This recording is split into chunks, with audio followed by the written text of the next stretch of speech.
एक समय की बात है। एक बहुत ही सुंदर जंगल था। वहाँ सभी प्रकार के पशु पक्षी रहते थे, परंतु वहाँ का राजा लायन बहुत ही निर्दयी था। वह जब भी शिकार करने आता तब एक साथ कई जानवरों को मार देता था। इससे सभी बहुत दुखी थे। वे सभी लायन से इतना डरते थे कि उसके वहाँ आते ही सभी इधर उधर भागने लगते। तब उन्होंने सोचा कि इसका कुछ तो समाधान करना होगा, नहीं तो यह लायन जल्दी ही हम सभी को खा जाएगा। तब एक बेयर सामने आया और बोला कि एक उपाय है, हमें राजा से बात करनी होगी। तब सभी ने कहा कि राजा के गुस्से का सामना हम नहीं कर सकते, क्या तुम बात कर सकते हो? तो वह बेयर बोला, हाँ हाँ, क्यों नहीं, मैं राजा से बात करूँगा। जब दूसरे दिन लायन शिकार के लिए आया तो वह जोर जोर से दहाड़ रहा था। सभी जानवर डर से इधर उधर भागने लगे। वह बेयर भी भागने लगा। तब थोड़ी ही समय बाद उसे याद आया कि मुझे तो राजा से बात करनी थी। फिर वह एकदम से रुक गया। बाकी सभी एनिमल भी रुक गए। तब लायन ने सोचा कि क्या बात है, ये सब क्या मुझसे डरते नहीं हैं? ये सब रुक कैसे गए?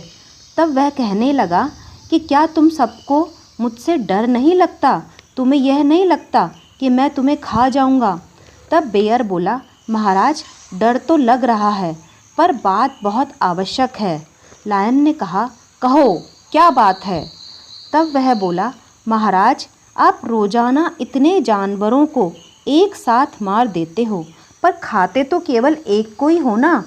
ऐसे तो हम सभी जल्दी ही मर जाएंगे। तब बाद में आपको भूखा रहना पड़ेगा, तब क्या होगा? लायन ने सोचा कि हाँ, बात तो यह सही है। तब उसने कहा कि अच्छा, तो फिर तुम ही बताओ इसका क्या उपाय है। तब बेयर कहता है कि हम सभी जानवरों ने यह निश्चय किया है कि हम में से कोई एक जानवर रोजाना आपकी गुफा में आ जाएगा। इससे आपको भोजन भी लंबे समय तक प्राप्त होगा और आपको मेहनत भी नहीं करनी पड़ेगी। लायन को उनका यह सुझाव अच्छा लगा। तब वह कहता है, ठीक है, मुझे मंजूर है, पर याद रखना, जिस भी दिन तुमने मुझे धोखा दिया उसी दिन मैं यहाँ आकर सभी को एक साथ मार दूंगा। सभी कहते हैं, जी महाराज।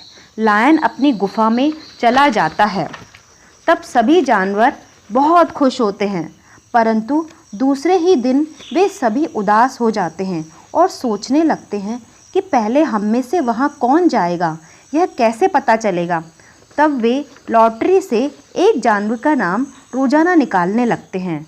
जिसका नाम आता वह ही राजा के पास जाता और लायन उसे खा जाता था। ऐसा करते करते कई दिन बीत गए। तब एक दिन लॉटरी में बेयर का नाम निकला। वह चौंक गया। उसने सोचा कि मुझे क्या पता था कि मेरा भी नाम निकल सकता है। ऐसे तो मैं अपने आप को शेर से बचा लेता, पर अब तो वह मुझे ज़रूर अपना भोजन बना लेगा। फिर वह थोड़ी देर बाद ही सोचता है, कोई बात नहीं, चलो चलते हैं, देखते हैं कि क्या होगा। जब वह शेर की गुफा की तरफ जा रहा होता है, रास्ते में उसे बेरीज और शहद मिल जाते हैं। वह सोचता है कि वह शेर आज मुझे ज़रूर खाएगा, चाहे मैं जल्दी जाऊं, चाहे मैं देर से जाऊं, तो क्यों ना पहले मैं शहद और बेरीज खा लूं।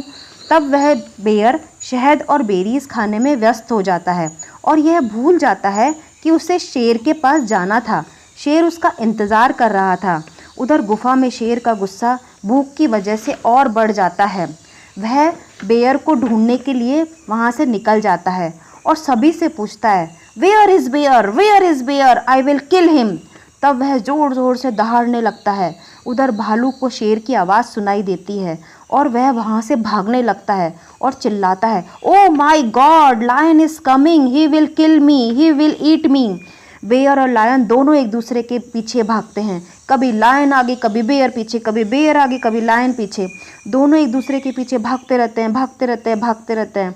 शेर इतना भूखा था और थका हुआ था कि वह अचानक से गिर जाता है और वह मर जाता है।